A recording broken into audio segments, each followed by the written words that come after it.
Tissues require an optimal environment to remain healthy. It's important for a person to have good nutrition, a normal immune system, to have properly regulated hormones, proper pH, and chemical balance in the tissues, in addition to having a good blood supply and oxygen supply to those tissues.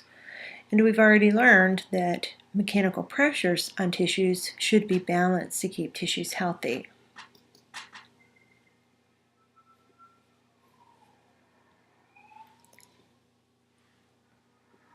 As we've already discussed, when healing occurs in a normal healthy individuals who have a healthy tissue quality, a predictable sequence of overlapping events occurs. I've started a chart here that emphasizes the different healing times in different tissues, and we'll add additional time frames as we discuss the other tissues throughout the semester. But it's important to understand these timelines of normal healing for each of the tissues so that we as physical therapists can initiate appropriate treatment strategies and controlled stress to tissues in a safe manner.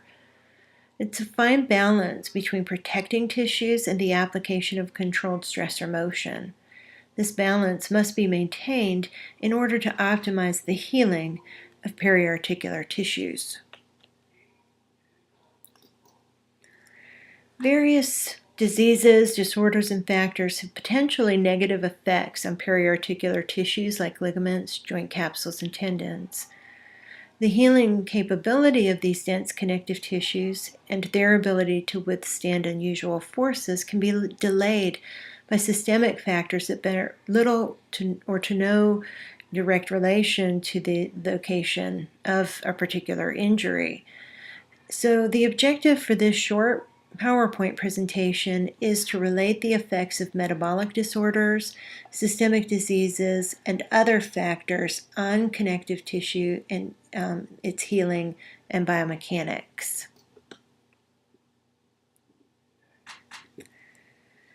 Healing, or the tissue's ability to tolerate stress, may be altered by any number of factors. Oxygenation, blood flow, proper nutrition are all important to maintain tissue health.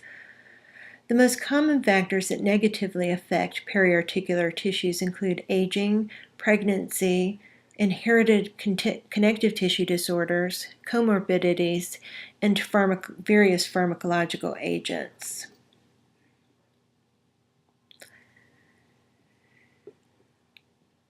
The physical properties of collagen and the tissues that it composes are closely related to the number and quality of crosslinks within and between collagen molecules. So during maturation, which basically is up until the age of 20, the number and quality of crosslinks increase and collagen fiber diameter increases, which is resulting in increased tensile strength of ligaments and tendon as the individual matures into adulthood.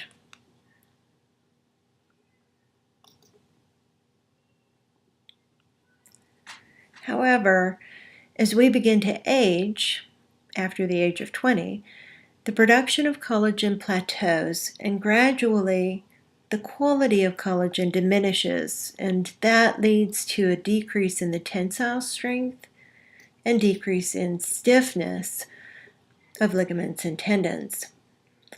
As the tissues become less stiff, it takes less stress to deform the tissue. And as the tissues lose strength, those tissues are able to tolerate less stress before reaching the ultimate point of failure.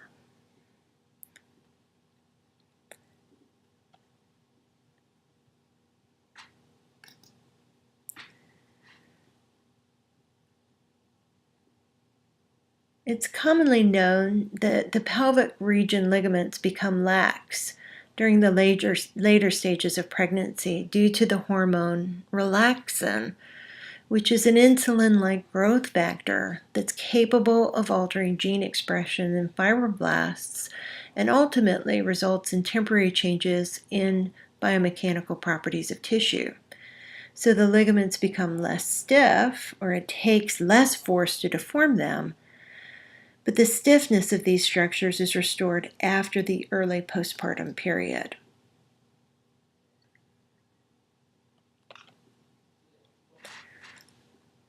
Ligaments have been shown to express receptors for hormones such as estrogen, progesterone, and androgens.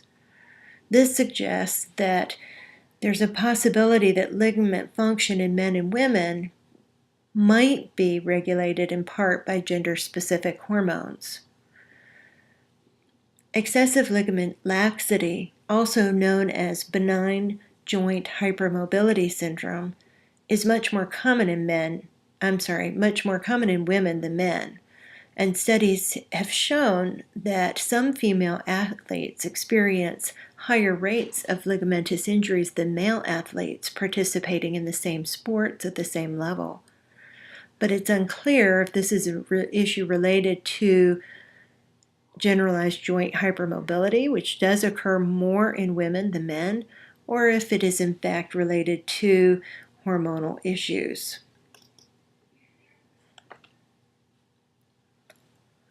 In type 1 diabetes, intramolecular and intermolecular crosslinks seem to be increased in type 1 collagen.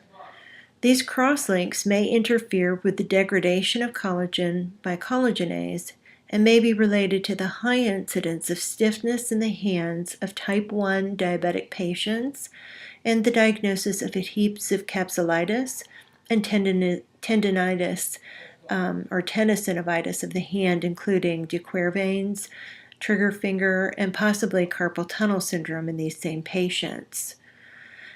It's possible that this accumulation of connective tissue may be related to capillary basement membrane thickening of microvasculature in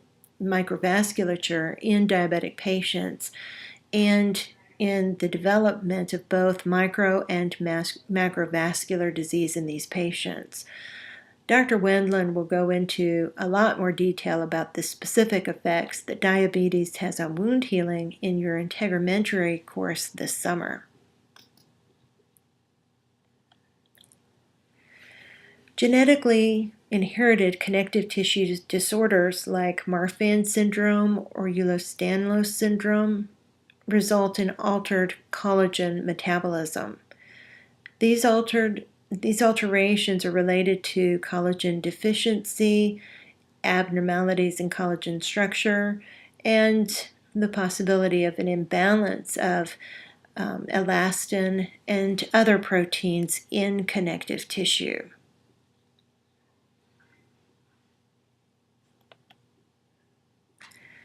Marfan syndrome is a connective tissue disorder that you are all very familiar with from your pathophysiology facts sheets from last semester. People with Marfan syndrome are usually tall and thin with disproportionately long arms, legs, fingers, and toes.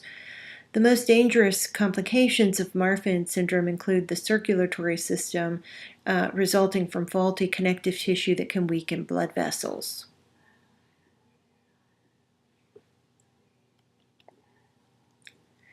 Ehlers-Danlos syndrome is another connective tissue disorder commonly seen by physical therapists. It's characterized by an unusually large range of joint motion and excessive skin elasticity. Infants with hypermobile joints often appear to have weak muscle tone, which can delay the development of motor skills such as sitting, standing, and walking. Some forms of Ehlers-Danlos syndrome can involve seriously life-threatening complications because of the rupture of blood vessels that can cause internal bleeding, stroke, or shock.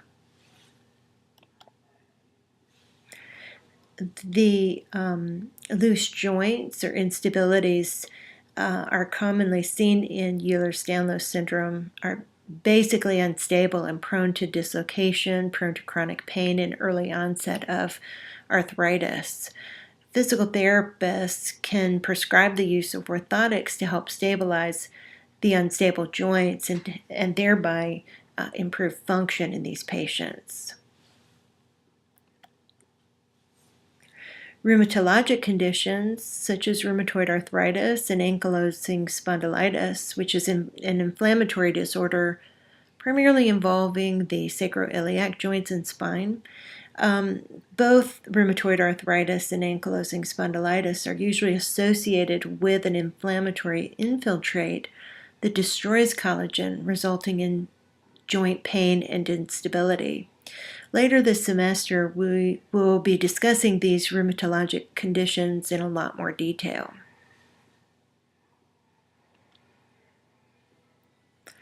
Certain medications can also interfere with the biomechanical capabilities or healing of periarticular tissues.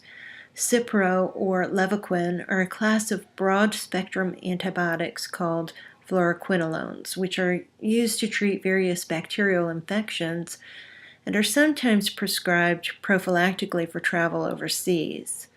These antibiotics are associated with tendon rupture. It's believed that they promote the degradation of collagen and weakening of tendons, most commonly the Achilles tendon. Therefore, conducting a thorough history of medications a patient has been taking recently is important, and excessive forces should be avoided if an individual has taken fluoroquinolones within the past several months. Corticosteroids, whether they are administered orally or locally through an injection, have been associated with the inhibition of collagen synthesis in all connective tissues, rendering periarticular tissues such as the tendons and ligaments around the joint more susceptible to damage at low loads. Healing can be significantly delayed, and the ligaments and tendons' biomechanical properties are not as tolerant of high stresses. Cortisone injections are commonly used to treat various tendinopathies, but because of the general catabolic effect that steroids have on all tissues, physical therapists must be cautious with exercise or protocol progression with patients if they have been treated with either oral or injective steroid compounds.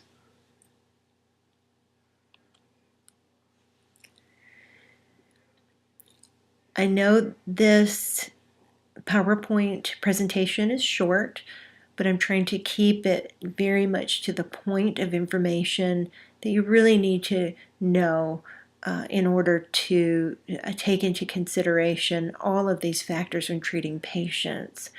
It's important to account for these factors when making treatment decisions and to acknowledge that healing times may be considerably slower if these factors are present, and greater stress shielding may be warranted in these patients.